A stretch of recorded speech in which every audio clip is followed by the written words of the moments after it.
Hi guys, so today is New Year's Eve and this is going to be my last book talk or review of the year of 2022, which is insane to say, I think. This year's absolutely flown by. I've done so much this year and it's been kind of a magical year for my family. Like, there's been lots of achievements and yeah, it's gone so quickly. Became an auntie, I became an author this year.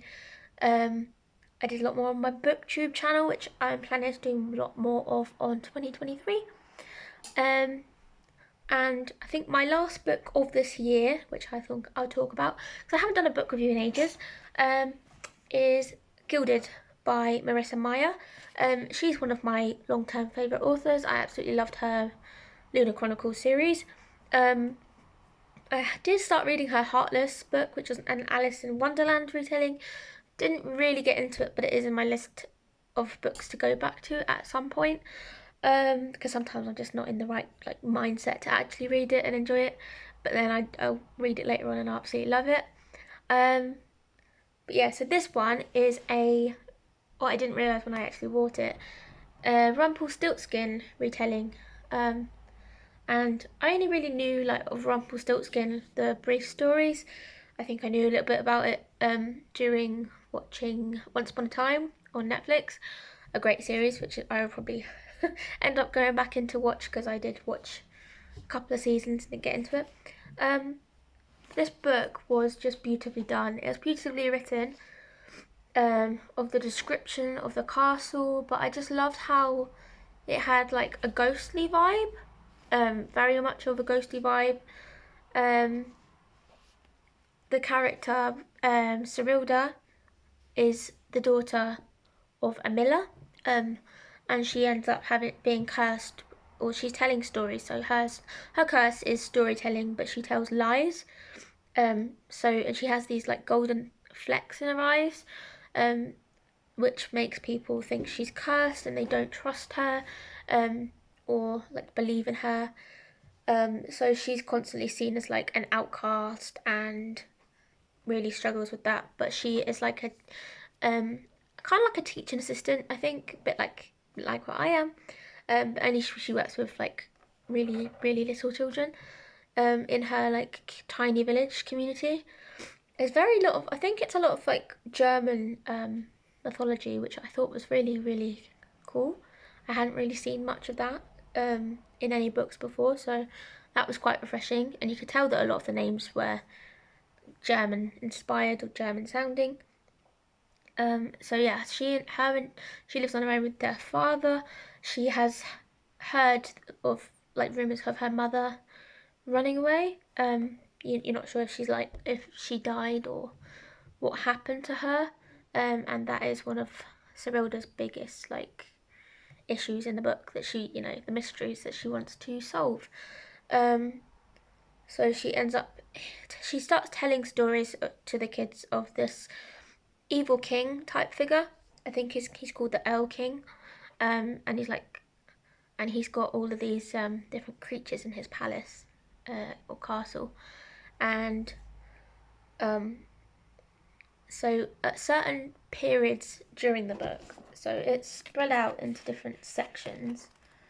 But if I can show you one of them, um, there's like different nights during the book that Sibylda has to follow. So there's this big thing called the Hunt, where people are hunted and summoned by this king, this evil king. And Cyrilda ends up captured by him, and she's been telling stories that she can spin straw into gold. So this is one of the things that this king decides he wants her for. This is what I was talking about with the sections. So it tells you like the different moons throughout the year. So she has made him believe that, so he wants that from her. And she ends up, when she goes to the palace, is basically captured, and she's told that her family will die, her father will die. If she doesn't do as he says, she is forced to, go along with this. But she ends up finding this magical goblin in the palace, and he becomes the Rumpelstiltskin character. She doesn't know much about him, but they kind of develop a friendship. Each time she's there, for each evening, she's expected to go back and weave this straw into gold, but obviously it's not something she can do. It turns out that he is able to do these things. So to save her life, basically he does it for her, but he has to give her. He requires a price, so she has to give him something every time, something valuable. And yeah, so the problems come from like her having to deal with all of that. I thought the writing itself was beautiful. The characters and the relationships were just really well, really woven through the story really well. I gave this book 5 stars because I absolutely loved it, and as soon as I picked it up, as soon as I finished it, I picked up the sequel called Cursed, which I currently have on my couch because I'm in the middle of reading it. Yeah, so I absolutely loved it, and I can't wait to read Cursed. A lot happened towards the end, which is a lot more enchanted. A lot more like magical stuff starts happening. I don't want to give spoilers, so I'm trying not to tell you too much. But it is really good read if you love any kind of fairy tale retellings, and if you love Marissa Meyer's books as well. Definitely give this one a go. I didn't really know what I was going into, to be honest, because the cover I don't think really gives that much away, other than the fact that, you know, she's probably going to end up trapped in a cage. And obviously it's got gold on it, but I read the back of it, but sometimes I pick up books that I like the look of, especially if I've known the author or I've read their books before. But yeah, it's a really good read, really well written, great characters, interesting world building, lots of supernatural elements. The creatures that come into it are really cool. When she goes to the castle, there's like this veil that she kind of, so if she can get through it, she'll be on the supernatural side where the Earl King and his ghosts are, but if not, then it's just like a palace. So when she's in the palace and she manages to leave each time, she kind of goes back to the normal world side of it. She's still in the castle, but it's like not the king's. He sends her away until the next hunt and so on. But she befriends more people in the little village that's just outside it. They're kind of like immune to the hunt, so they just have to give them feasts and things, and he'll leave them alone.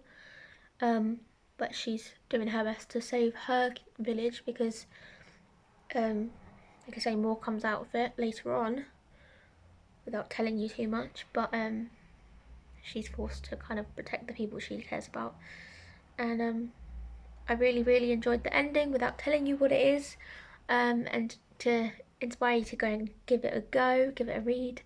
I just thought it was really magically done, and I just really enjoyed the book.